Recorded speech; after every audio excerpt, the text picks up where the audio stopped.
Pemirsa, Komite Nasional Keselamatan Transportasi melakukan investigasi terkait pesawat jatuh di Karawang, Jawa Barat. Petugas mengumpulkan data teknis mengenai kondisi terakhir pesawat sebelum jatuh.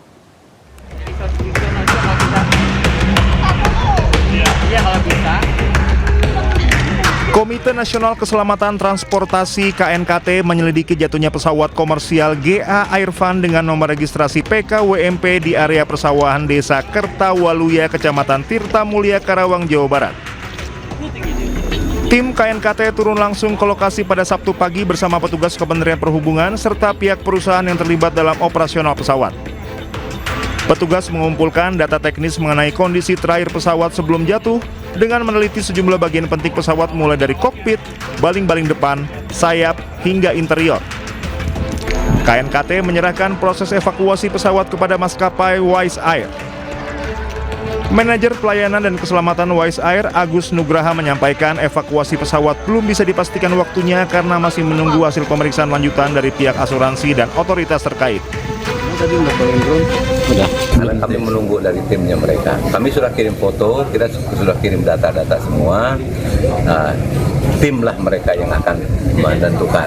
Jadi kami hari ini masih tetap berada di sini untuk menunggu dari teman-teman dari asuransi. KNKT sudah menyatakan pesawat ini dalam tidak layak terbang. Berarti pemeriksaan KNKT udah selesai juga hari ini? Pemeriksaan KT secara fisik, Pak. Secara fisik sudah cukup. Sudah cukup? Ya, tapi untuk selanjutnya kan mereka akan meneliti kenapa ini bisa terjadi.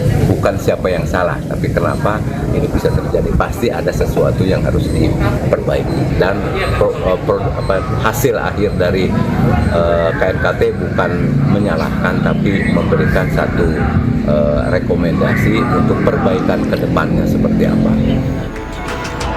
Hasil penyelidikan lebih lanjut diharapkan dapat memberikan kepastian mengenai faktor penyebab jatuhnya pesawat, sekaligus menjadi dasar bagi maskapai dan otoritas penerbangan dalam menentukan langkah berikutnya. Dari Karawang, Jawa Barat, Rudi Setiawan, iNews melaporkan. Sebelumnya, sebuah pesawat komersil Wise Air jatuh di area persawahan di Karawang, Jawa Barat. Pilot mengaku mengalami mati mesin dan memutuskan mendarat darurat di sawah agar tidak menimpa warga dan rumah-rumah. Di jatuhnya kapal di Desa Kertawaluya, kapal PK. Pesawat jenis GA-28 Airfan milik PT Wise Air mendarat darurat di area persawahan di Karawang, Jawa Barat, Jumat siang. Sedianya pesawat lepas landas dari Bandara Budi Harto, Tangerang dan dijadwalkan mendarat di Cirebon. Namun, mesin pesawat tiba-tiba mati di ketinggian 5.500 kaki. Kemudian pesawat turun dengan sangat cepat. Pilot lalu memutuskan melakukan pendaratan darurat di area persawahan. Aerodrom yang paling dekat itu Halim, tapi kita lihat untuk distance-nya nggak memungkinkan karena dengan ketinggian seperti itu melampaui 35 mile, saya kira berisiko untuk mendarat ke wilayah Jakarta sekitarnya, khususnya di Halim, karena di sekitar situ kalau nggak nyampe pasti banyak populasi. Jadi saya menyimpulkan mendarat darurat di wilayah persawahan. Sementara itu, 5 orang awak dalam pesawat selamat dan langsung dievakuasi ke rumah sakit. Tidak ada luka serius yang dialami seluruh awak pesawat. Tim Liputan iNews melaporkan.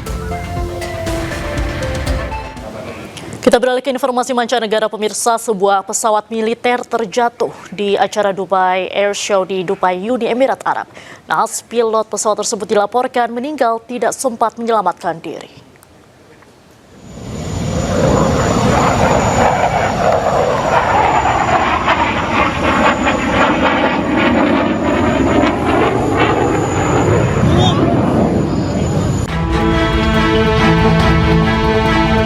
Sebuah jet tempur Tejas milik Angkatan Militer India terjatuh.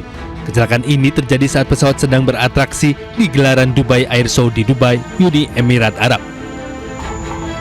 Keterangan dari saksi mata di lokasi, pesawat sempat berputar rendah sebelum jatuh dan terbakar di dekat lokasi pertunjukan. Bola api pun terlihat dan kepulan asap hitam membumbung tinggi. Ratusan orang yang menonton langsung terkejut dan petugas di lapangan pun panik. Dilaporkan pilot pesawat tewas di lokasi.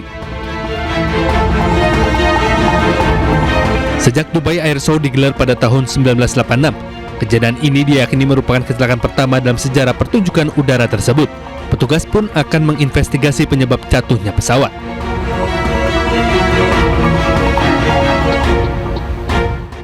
Pemirsa, Rusia kembali membombardir Ukraina dan menghancurkan kendaraan tentara infanteri. Rusia pun mengklaim telah merebut desa Radostnoye.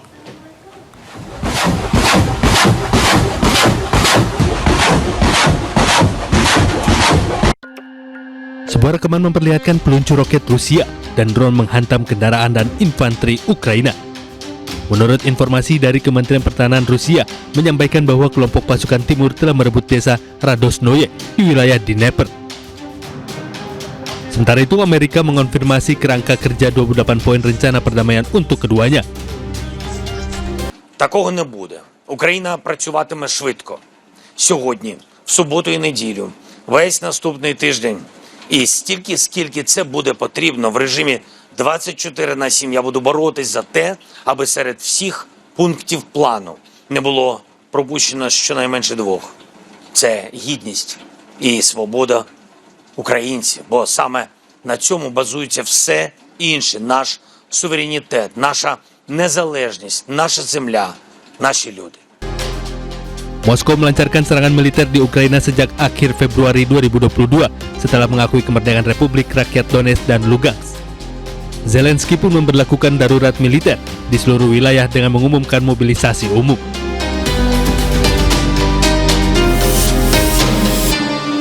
Kita ke informasi lain, pemirsa. Seorang balita 3 tahun korban tanah longsor di Cilacap, Jawa Tengah ditemukan tertimbun material tanah di kedalaman 8 meter. Saat ini pencarian 2 korban lainnya masih dilakukan. Estafet saja, jangan berebut. Tim SAR gabungan kembali berhasil menemukan 1 korban tanah longsor di Desa Cibenying, Cilacap, Jawa Tengah, Jumat sore. Korban yang ditemukan pada hari ke-9 operasi pencarian adalah seorang balita berusia 3 tahun. Korban diketahui bernama Fatin Ayu Rengganis. Jenazah korban ditemukan tertimbun material tanah di kedalaman sekitar 8 meter.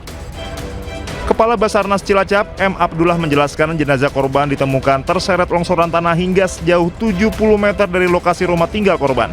Penemuan ini berada di perbatasan antara titik B1 dan B2 area pencarian.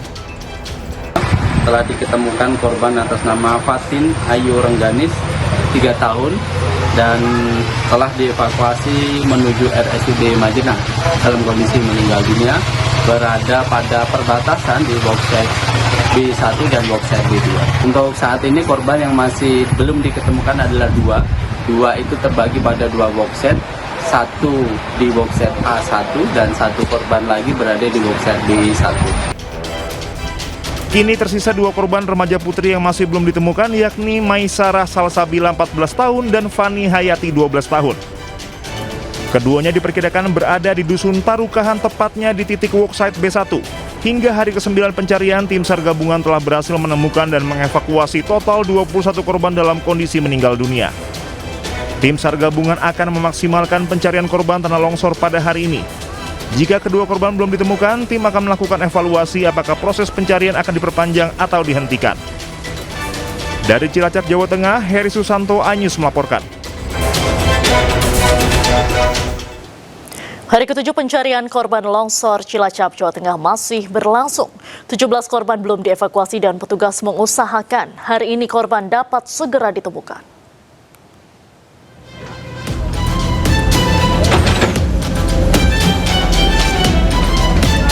Hari ke-7, sebanyak 900 tim SAR gabungan terus berupaya melakukan pencarian di 3 sektor fokus upaya pencarian korban longsor. Kondisi cuaca yang mendung tidak menyurutkan petugas mencari korban. Didukung kendaraan alat berat dan anjing pelacak, petugas memaksimalkan pencarian hari ini di semua sektor. Tercatat masih ada 18 orang lagi korban yang belum ditemukan atau dalam status hilang. Areanya tetap kami bagi 2, yaitu sektor A, B, dan C. Dan semuanya saat ini sedang bekerja, dan kami saat ini mengandalkan alat berat yang kami gunakan, karena memang harus menggali ataupun memindahkan material lumpur ataupun tanah yang masih banyak, dan kami juga tadi didahului oleh Kinen untuk mendeteksi dini sehingga kita lebih terarah untuk dalam melakukan pencarian. Demikian juga dengan informasi-informasi dari warga ataupun keluarga di mana mereka tinggal ataupun mereka berada pada saat kejadian. 22 eskavator atau alat berat mulai menggali material tanah yang diduga menjadi titik korban tertimbun. Hingga saat ini total 10 jenazah korban sudah ditemukan. Sementara jumlah pengungsi korban saat ini berada di 5 titik lokasi pengungsian terus meningkat hingga 1.019 jiwa. Dari Banjarnegara, Jawa Tengah, Nurdin Fauzi, iNews melaporkan.